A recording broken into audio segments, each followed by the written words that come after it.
order that the disbursement of those funds align with government's overarching objectives like free primary health care and what have you, guidelines were sent. And in those guidelines, every assembly was directed to construct a minimum of 2 CHIPS compounds.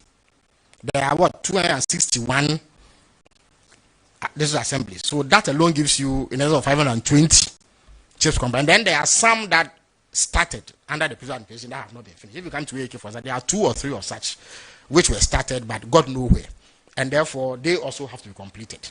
Now I can assure you that that project is far advanced. I'm an ex-official member of the District Assembly at AK, so I know for a fact that if you go to a place called Nyamedom and Uhiaba, we started and are almost done with 2 CHIPS compounds. As I speak to you, the procurement process to buy hospital equipment to furnish those CHIPS compounds are underway.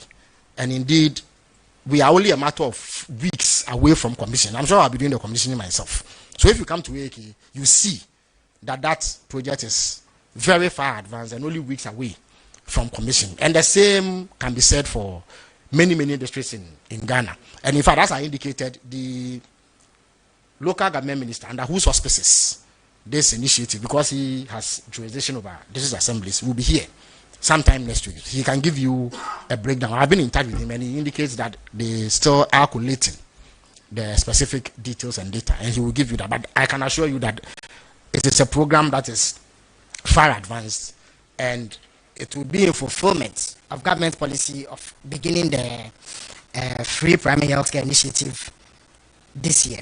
Now, you asked about the status of some petitions, specifically the one relating to the special prosecutor and the electoral commissioner and her 2 deputies. Let me indicate that unlike the petition against the Chief Justice, the President's mandate in respect of the petitions against the OSP and the electoral commissioner and her 2 deputies ends with conveying the petitions to the appropriate quarter, which in this instance is the Chief Justice. That was done a couple of weeks ago. I think I announced same. And a total of 10 petitions were received from various individuals and groups, 7 of them against the electoral commissioner and her 2 deputies, and 3 against the OSP, all of which have been sent to the Chief Justice. So the President has no role again in that, and in that regard, we cannot speak to it. I, as the President's spokesperson, cannot speak to it because I honestly do not know where things are. The Chief Justice's outfit will be in a good position to, maybe you may want to send inquiries to the Judicial Secretary for an update. The President will once again be called upon to act in that regard when the Chief Justice is done with determining prima facie whether there is a basis for it. When that happens, the Chief Justice will then set up a committee. In the case of the OSP, there are specific timelines that need to be met, but I don't think that similar timelines exist.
On this, then finally, does the president still hold the view that he will scrap the ex-gratia? Regarding the regrettable congestion that has happened regarding public transport, indeed, I got off the line with the transport minister barely 30 minutes ago. First of all, what has happened is that there are some transport operators who are engaging in rent-seeking behavior, because ordinarily transportation is a largely private sector-driven activity in Ghana.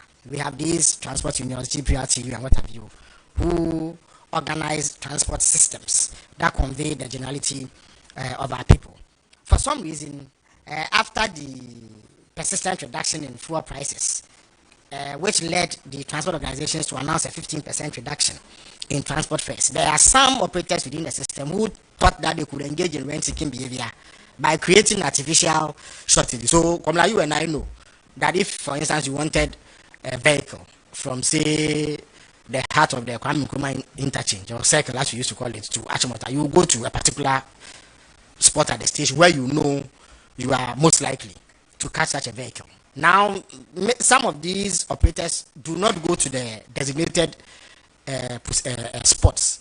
They roam in the hope that the shortage that is created will compel passengers or commuters to part with more money than they should ordinarily pay. They are creating scarcity to drive up prices so that they can engage in rent-seeking behavior. It is unlawful activity, and it must be looked at. Government indeed is looking at it to ensure that those engaging in that activity are brought to order, because there's an agreement between government and the transport unions to fix transportation prices twice a year, unless some extraordinary circumstance dictates otherwise.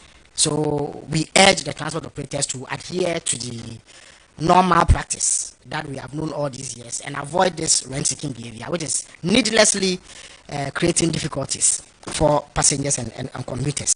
The second issue is that you will recall that when the matter first arose, the Minister for Transport took decisive action by getting STC to release dozens of vehicles to augment what existed in the private sector. And this arrangement largely worked. It eased the situation significantly.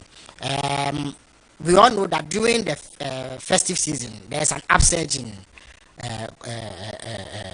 passenger numbers. Understandable, because people want to get items from the business district or other notable trading spots for the festivities, and so there was an upsurge. After the festivities, I think that the vehicles were withdrawn, and we note that the rent-seeking behavior still persists.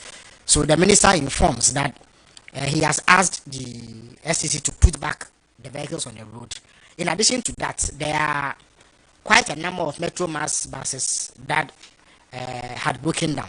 So he has ordered their expedited servicing to ensure that in a matter of days, they are back on the road.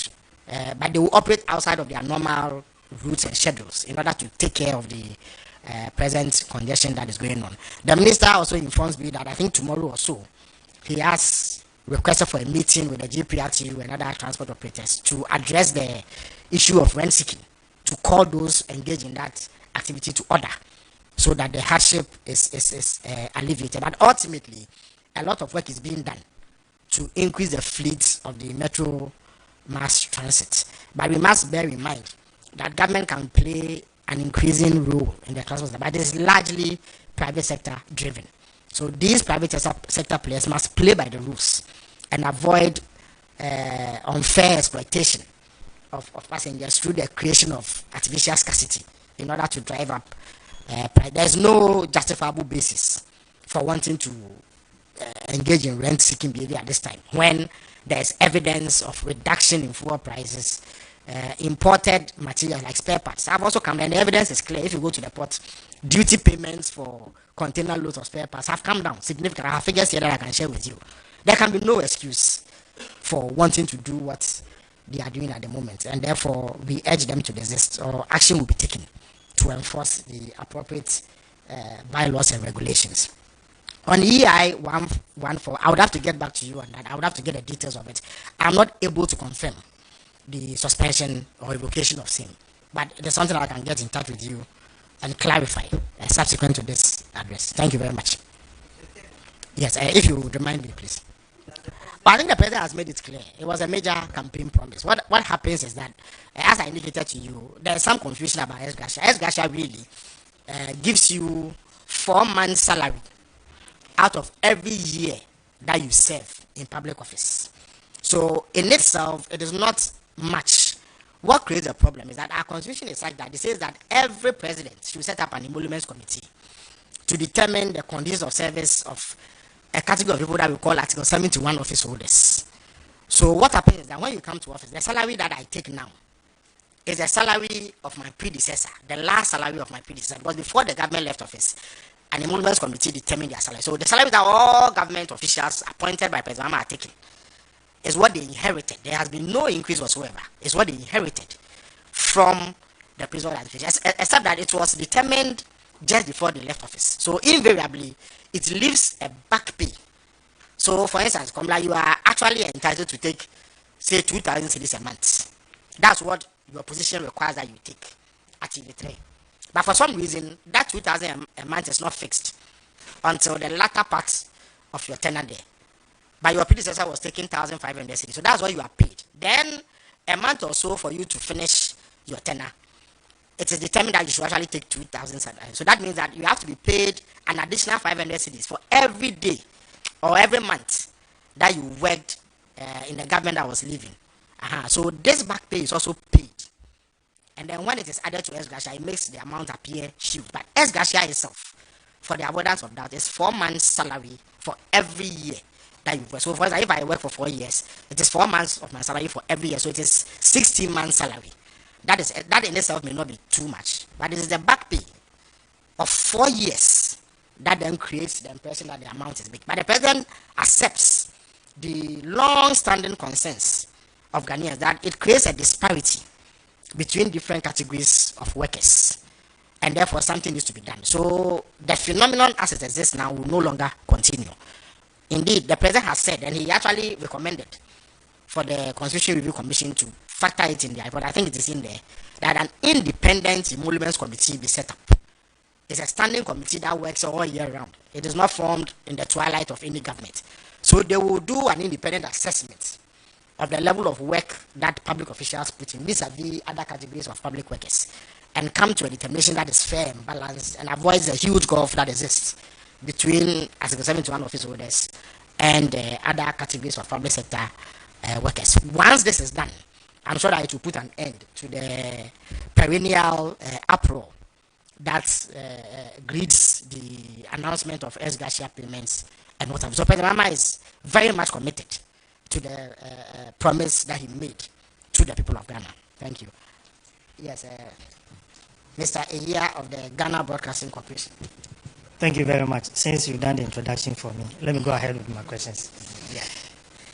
My first question is on public transport. And a few months ago, we saw the Deputy Minister of Transport, together with other officials of the ministry in Cairo, inspecting about 300 buses. I want to find out, when are the buses coming to Ghana? Well, I think that, again, the transport minister will be in the best position to give you specific dates. What I do know is that there is such an engagement between the transport ministry and a firm in Egypt to supply some buses to the Metro Mass. In fact, there's an arrangement with the Metro Mass Transport company itself and that entity. The fine details are being worked out, and as and when they are ready to share information with the public, that will become public. So I think that will suffice for now. It's not something that will be hidden or can be hidden. All right, from the public. Yes. Then my second question has to do still in the energy sector. Yes. We know that Gridco, VRA, BUI, and Ghana Gas are also owed, but the statement issued by the ministry never mentioned it. Can you shed some light on their situation, especially their financial situation as we speak? Well, I think that indeed the president in his first State of the Nation address highlighted the dire situation of the energy sector. There were monumental, mammoth debts that we had inherited. I think up to about 80 billion Ghana cedis or so was owed in debt to various players in the energy sector, including some state entities in there.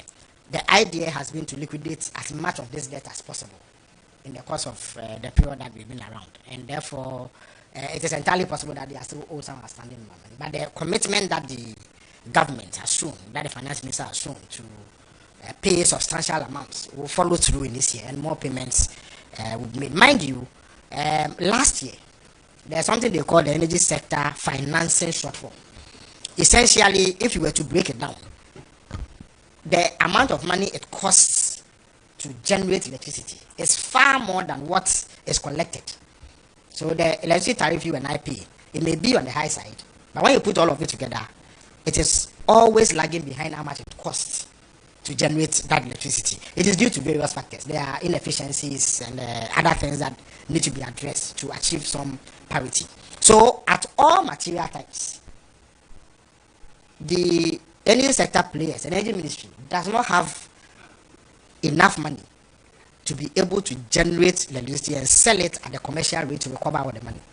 So government has to make up for the shortfall. Last year, 27 billion Ghana cedis was paid to the energy ministry in order to meet that shortfall. This year, the amount has reduced to 15 billion Ghana cedis because of some adjustments that have been made. Now you can imagine, so if you put 27 billion together with 15 billion, you are talking about 42 billion. You can imagine what 42 billion Ghana cedis can do in other sectors, but we have had to commit it to the energy sector in order to which they budgeted to spend around 800 million Ghana cedis in procurement. Yet we came into power to discover that they have spent up to 7 billion Ghana cedis, overshooting the budget by hundreds of percentage points.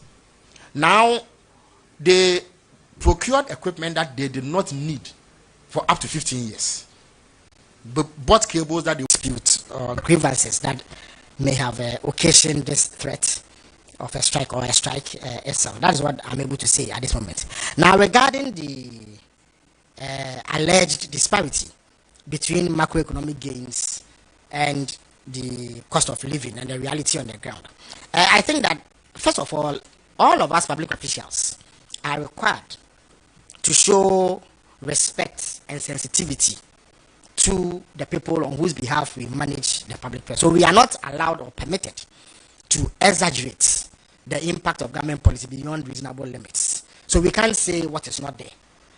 It does not mean, however, that where there are clear, indisputable facts, they should not be asserted.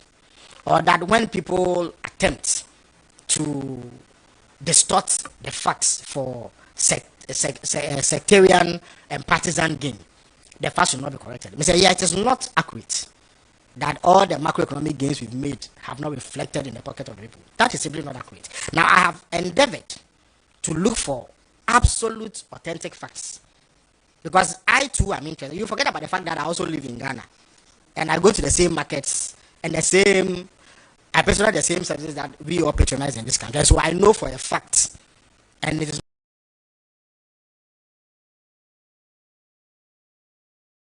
not disputable. And I say this with all the reverence and respect I can muster for the people of Ghana. That used to cost me 2,000 Ghana cedis every time I filled it. I use the same vehicle today. It cost me 1,400 to fill it. That is a saving of 600 Ghana cedis. Mr. Yeah, if you went to the pump in 2024 and bought fuel at 2,000 Ghana cedis to fill your vehicle, and today you buy same for 1,400, you cannot say that there has not been a reduction and that the stability or the gains in the macroeconomy have not reflected in your pocket. That simply cannot be true. What are the facts? There was a time when fuel sold for 23 cedis a liter. That translated therefore to about 115 Ghana cedis, 103 Ghana cedis a gallon. Because in Ghana we use 4.5 to determine a gallon. Seem to have failed to reduce price according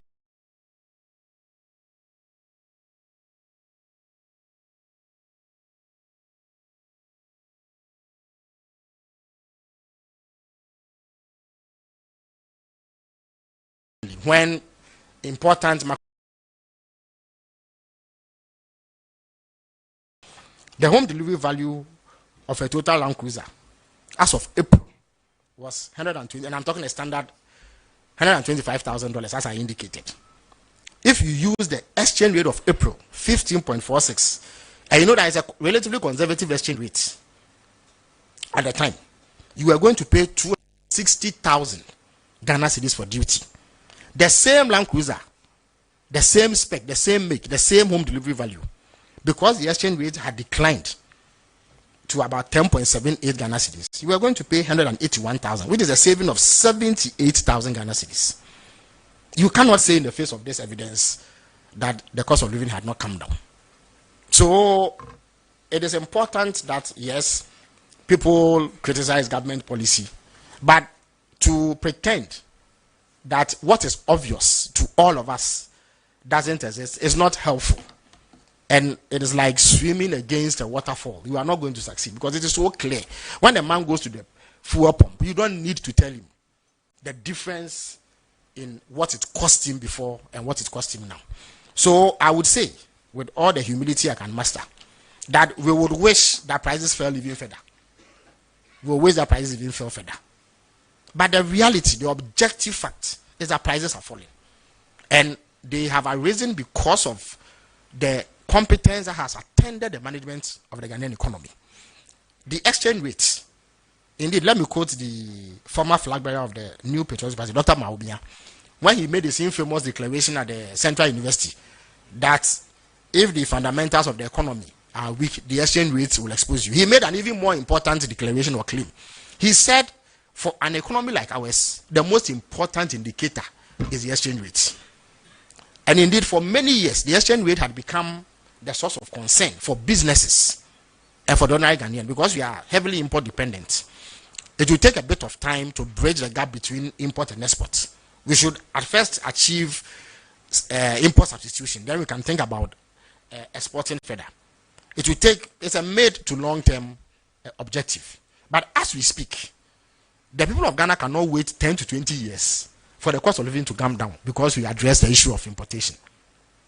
Something needed to be done about the exchange rate, and that is precisely what has been done through the gold board arrangement, through the exercise of fiscal discipline, which has re-injected confidence into the economy. So the same capital flight that we used to suffer under the MPP is no longer the case. It is a reason why the CD has stabilized, and it has reflected in all parts of the Ghanaian economy. So the simple and short answer to your question, Mr. Iya of the Ghana Broadcasting Corporation, is that the cost of living has come down, and the evidence speaks to same. And this is not exaggeration or hyperbole. Everybody in Ghana appreciates this. Of course, can more be done? Why not? I would like things to go down even further. It eases the burden on all of us. But we cannot dispute what is obvious. Thank you very much. You're welcome. Good morning, business. I'm Salamat Kwakye. I'm with the Despite Media. Okay. My question borders with the Women Development Bank. I want to know how far the processes are and when is the implementation of the Women Development Bank. Secondly, Minister, I would also want you to give us updates on the start of the 24-hour economy policy. Thank you. All right, thank you. These are two very important questions. And I note that you've taken interest in gender-related matters, which is all well and good. Mr. Iya of the Ghana Broadcasting Corporation did not champion the cause of women.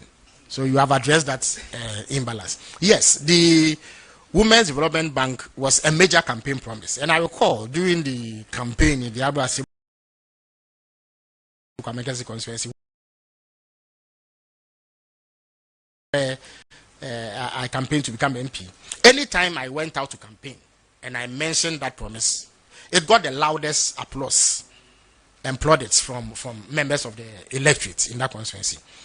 That is because there are many women who require some capital, micro credits, to engage in some trading activity or some other business activity to help sustain themselves and their families. But the existing commercial banks are such that they simply do not have access to this microcredit. So it was identified as a major problem, and one whose resolution would catalyze additional economic growth and enhance the welfare of Ghanaian women.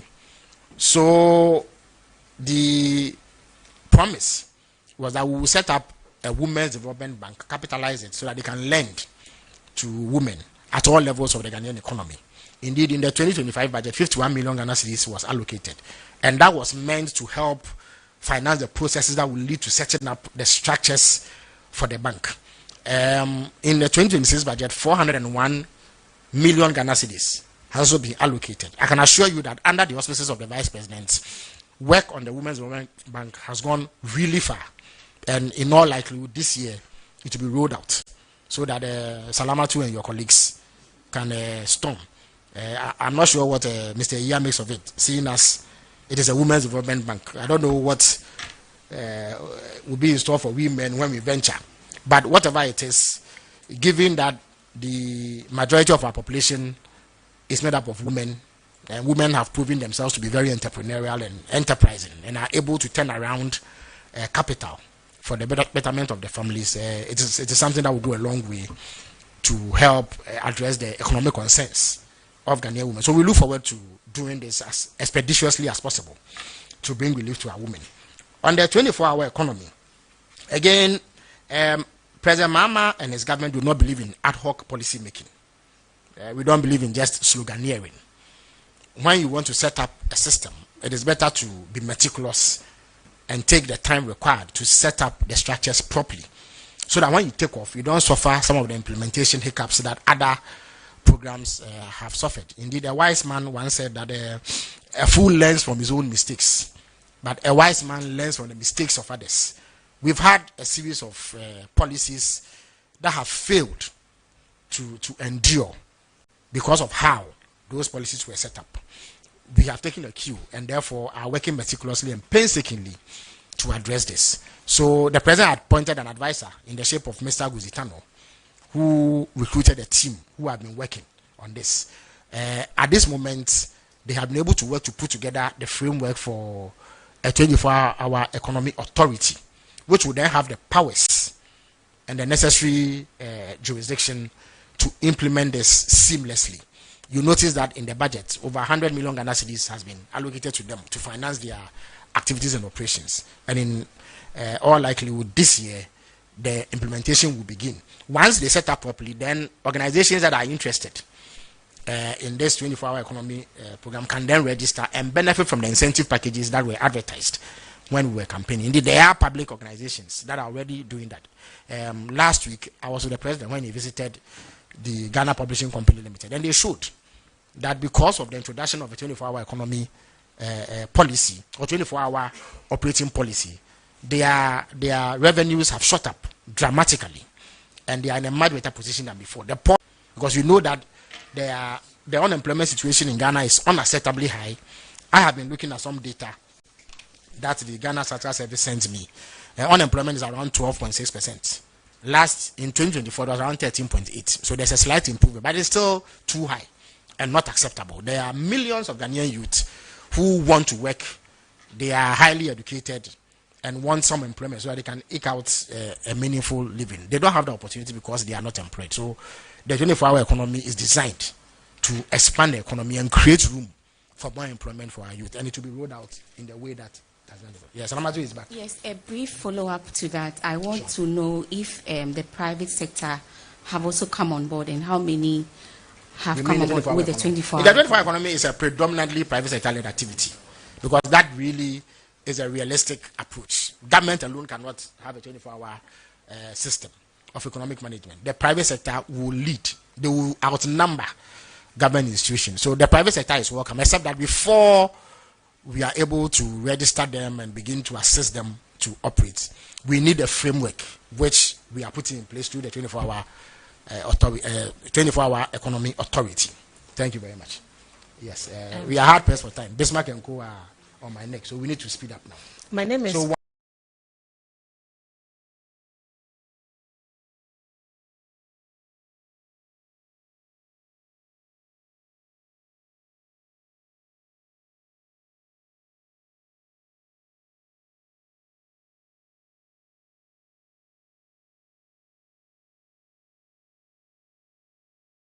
question each. TQ in the basic school. And also my second question is about the lithium lease. I want to find out that recently government altered the approval of the Ewoya, if I got the name correct, lithium and project lease. So I want to find out what specific value for money concerns led to this delay, and also would the 2026 mining policy change include a higher royalty rate for the transition minerals? And finally, is there any appointed date for the announcement of the new defense minister and environment minister? Thank you. All right, thank you for the questions. So, good afternoon. My name is Emmanuel Romeo Tete, and I report for Ahoto 92.3 FM. Honorable, please, given the ongoing dispute between the Ghana Air Traffic Safety Electronics Association and the Ghana Civil Association Authority, what measures... You mean the Civil Aviation Authority? Yes, please. Okay. What measure is the government taking to ensure that concerns of air traffic safety engineers are addressed? And please, recently, we've seen TOR and VALCO working. Can you please give us the working status of the Commander Sugar Factory? Thank you. All right. Yes. Okay, so let me answer these. And then, so last three. All right. You asked a question about claims by my good friend, the Reverend Tim Fojo, about LGBT. You say that he says that government is promoting LGBT. The Reverend Tim Fojo is a good friend of mine. He's my neighbor. When you move out of AAK, you go into his constituency. So I have quite healthy relations with him. But I think that sometimes he gets carried away in his advocacy. I have a friend who describes that conduct as overzealous charlatanism. You see, he was in government when the comprehensive education curricula was introduced, and we had similar happenings where there were things in there that we found distasteful and at variance with Ghanaian cultural norms and practices. There was some public outcry. I think that curricula was withdrawn. Even before Reverend Tim Fojo went out to make these claims, the NACA itself had withdrawn about 700 or so copies of the manual. It is a manual. It's an instruction manual to teachers of physical education and health in senior high schools. I think there's just one line about the description of gender, which proved problematic and offensive to the sensibilities of the people of Ghana. That has subsequently been withdrawn. Indeed, I have been sent a copy of the approved manual by NACA, and it does not contain the offending words. So that matter has been addressed. Government certainly is not about to promote anything that is at variance with Ghanaian culture. So whereas we welcome scrutiny, it's important that such claims are toned down on. Overzealous charlatanism, it is not something that we should encourage. It is not necessary to attempt to put what is not there in place. It doesn't help anybody. Yes, you can draw attention. Clearly, this would be a slip, or that somebody was not paying too much attention. You understand me? But it is not government policy to promote conduct that is at variance with Ghanaian culture, and that is that.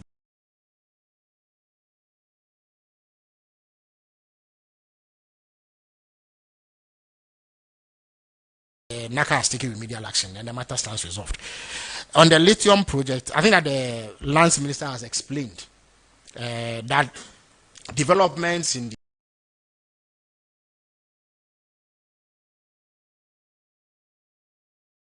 world market price of lithium has investments.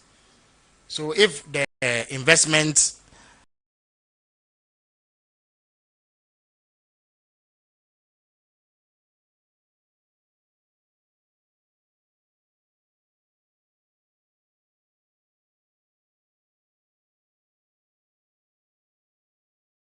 does not turn out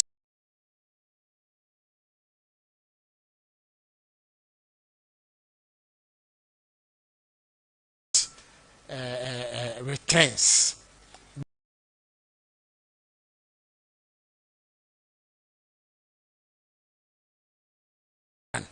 there was an initial proposal which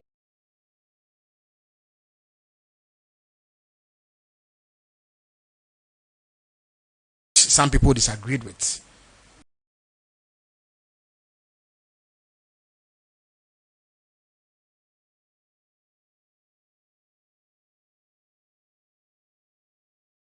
The minister withdrew and came back with a sliding scale, which in my view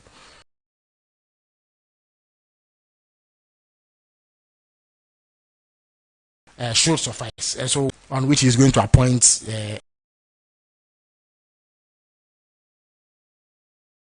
Think that there have been any shortfalls in their output so far. But as and when the president deems it necessary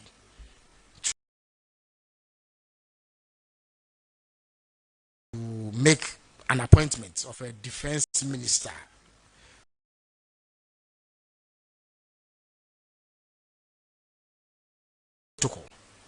and process to address industrial disputes, and I'm sure those will be triggered to ensure that this does not escalate beyond the acceptable limits. Thank you very much. Yeah, Reverend. Ofosu. Mr. Minister, please, I have two questions. One is that His Excellency, when he was in opposition, he campaigned that when it comes to the presidency, the name of the seat of government will be reversed from the Jubilee House to Flagstaff House. And we have gone through 1 year, and the name is being maintained as Jubilee House for the meantime. We don't know when it will be reversed, or we should go by Jubilee House. Then the second question is, we've sent some troops to Jamaica. We'd like to know how they are faring, and then are we expecting to send more of them to help in the reconstruction of Jamaica? Thank you. Thank you very much, Reverend.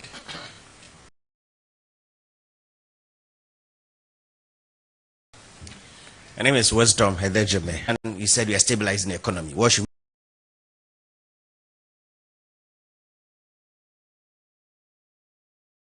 we expect in year 2, and then your priorities?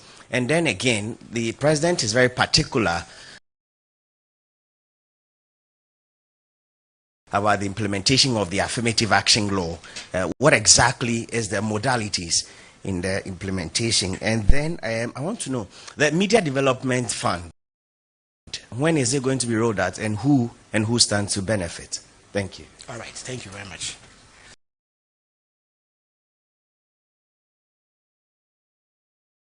Well, Minister, my name is Dominic Nana Kwame Sapra from Metro TV. My question, created an office for that. Let's know how things are going so far. Thank you. Okay.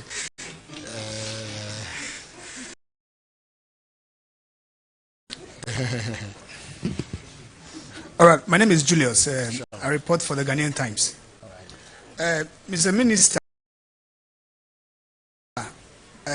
early this year, somewhere on the 5th, former Finance Minister Ken Oforiatta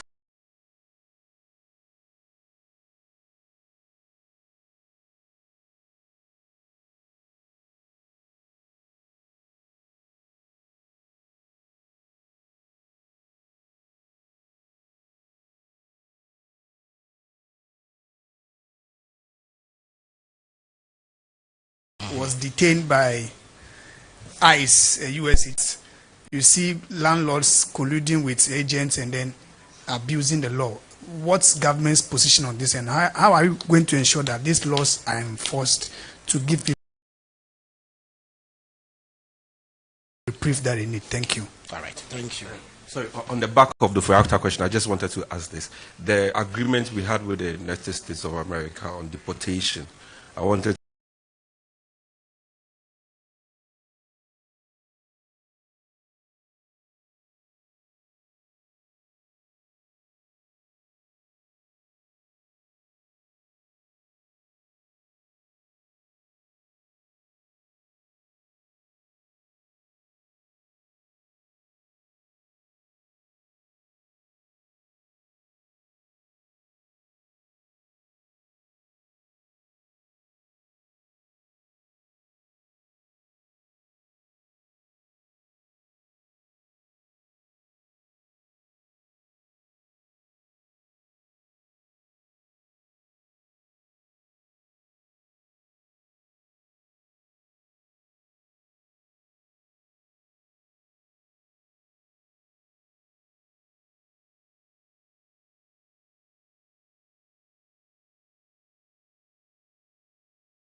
any unlawful acts or any acts that have the likelihood to lead to corruption. So you can stem the activity even before it occurs.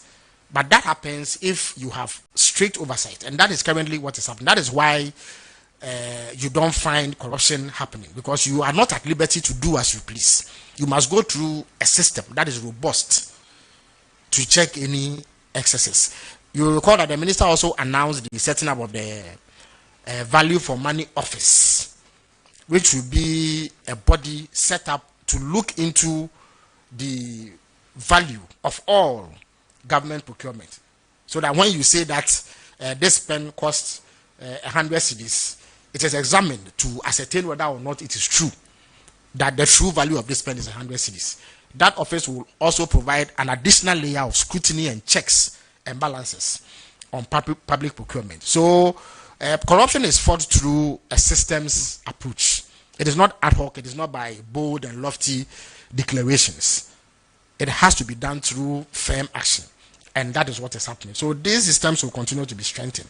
The president has also indicated that even if somebody is able to slip through this robust and watertight arrangement, he will take swift action to ensure that even as we hold past public officials accountable, officials in this government will be held accountable. In fact, it is the most important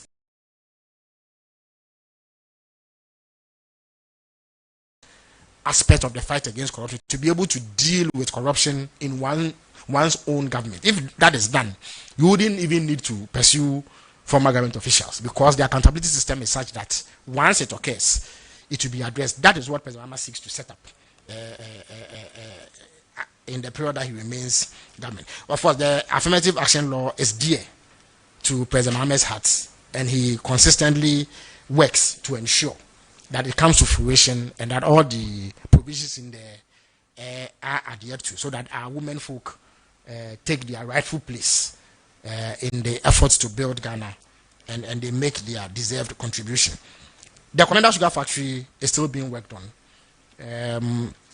It is important to carry out an assessment of the state of the factory. The intent was for sugar to be produced there, so that we cut down on the large volumes of sugar imports as a way of even addressing the problems with the exchange, because you need foreign currency to be able to do this importation if it is coming from outside the country.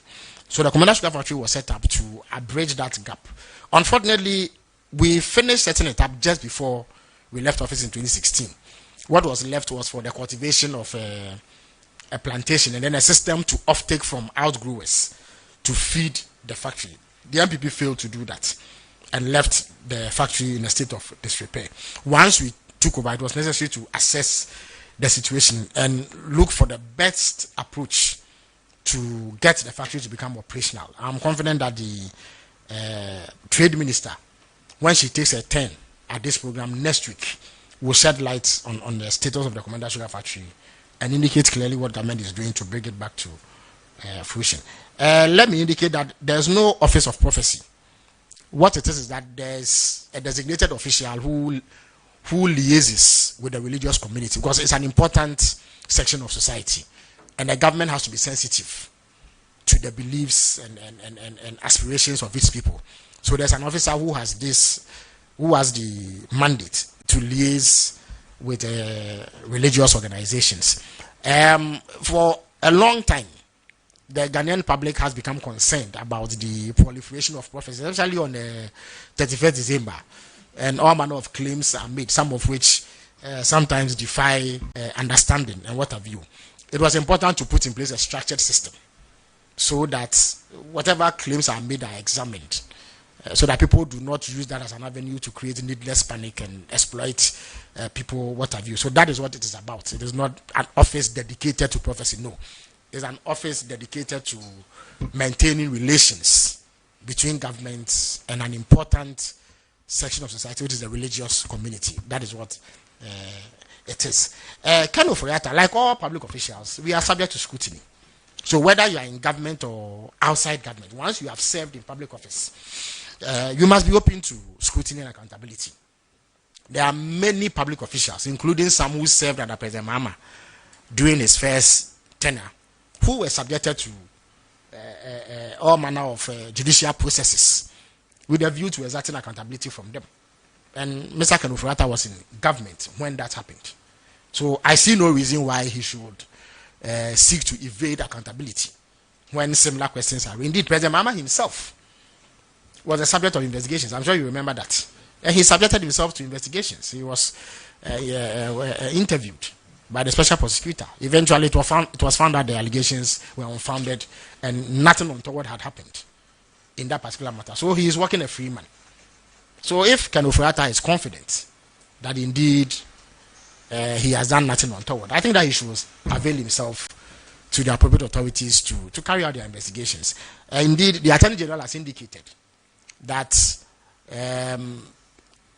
he has sent a formal extradition request to the authorities in the United States of America who are processing it. Along the line, because of the concerns raised by the Ghanaian government, I think that his visa was revoked, which then made it an issue for ICE. So he is currently in detention. We are aware that on the 20th of this month he will be appearing in court. Depending on the outcome of the court proceedings, I think that the appropriate steps will be taken. But the Ghanaian government is interested in holding all public officials to account. And if the investigative authorities believe that there's a basis to investigate you, I think they should be encouraged to carry out that investigation. The rent laws and abuse and exploitation, I think is a worrying situation. That's why President Mama committed himself to social housing. And it's a policy that will be rolled out in the time that he is president. So first of all, increase the housing stock, which then also, in classical economic terms, beats down the prices. That will be in addition to strict enforcement of the rent laws so that tenants are not exploited by house owners and landlords who want to engage in rent-seeking behavior. And then the repatriation of Ghanaians. Again, I think that the deportation of Ghanaians and other West African nationals, yes. I think that the foreign minister who appeared on this platform a couple of months ago explained that there is some understanding that was reached with the American government that we will only accept West African nationals who have no criminal record, because the ECOWAS protocols indeed allow West African nationals to come to Ghana and stay for a definite period, after which they can leave and come back. So there's really nothing untoward about having ECOWAS citizens in Ghana. Once they come, arrangements are made to send them to their respective countries. As far as I know, that has been done. As and when they come, they are processed and sent to their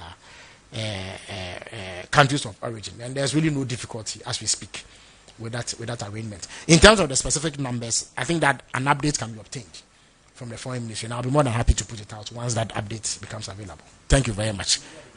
Yes, the Media Development Fund is something that we are mulling. We've had challenges with it in the past. It was well intentioned to assist the media, as the name implies, to develop and take care of some welfare issues of journalists. But it ran into some difficulties.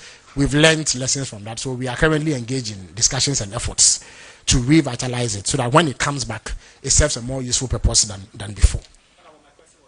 Which question was that? Well, I can get an update for you from the National Security Secretariat, yes. Last question, yeah. Microphone, yeah. If you can spare some moments and speak about the fight against the first year of your government.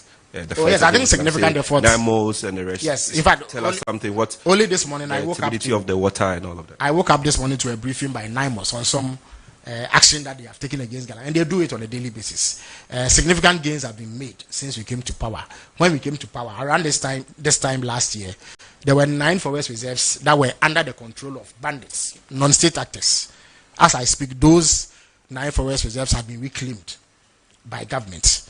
The infamous LI 2462 now stands revoked, and further effort will be made to tighten the laws in the Mining and Mineral Act to make it impossible for anybody to mine in a forest reserve. Thousands of persons who are engaged in illegal mining are in custody. There are some of them who are actually standing trial. Others have dockets being prepared on them. The Attorney General and Minister for Justice is working towards setting up special courts. Indeed, Cabinet has considered the introduction of the tribunals. That's one of the ways that we can hasten the prosecution process without, of course, compromising due process and unfairly undermining the rights of accused persons. But when that happens, it will hasten the process.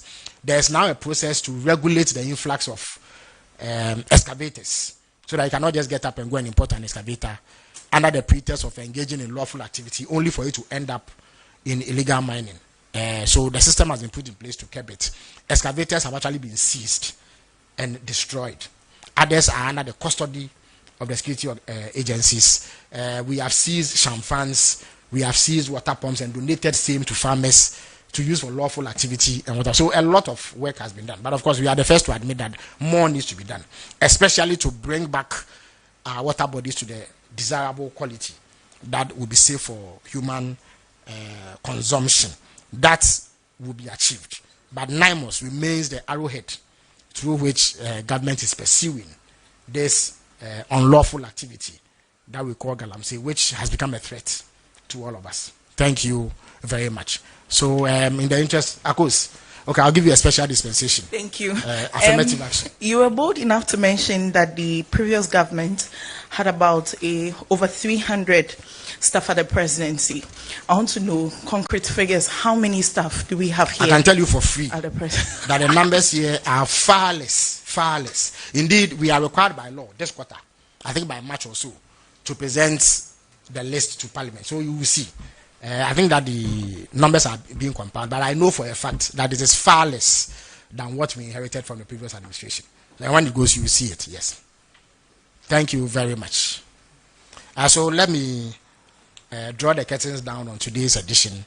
This one was interactive in nature, but next week we will revert to the format where sector ministers come and brief. So expect the Minister for Trade, Agribusiness and Industry, and then the Minister for Local Government. Thank you all for coming.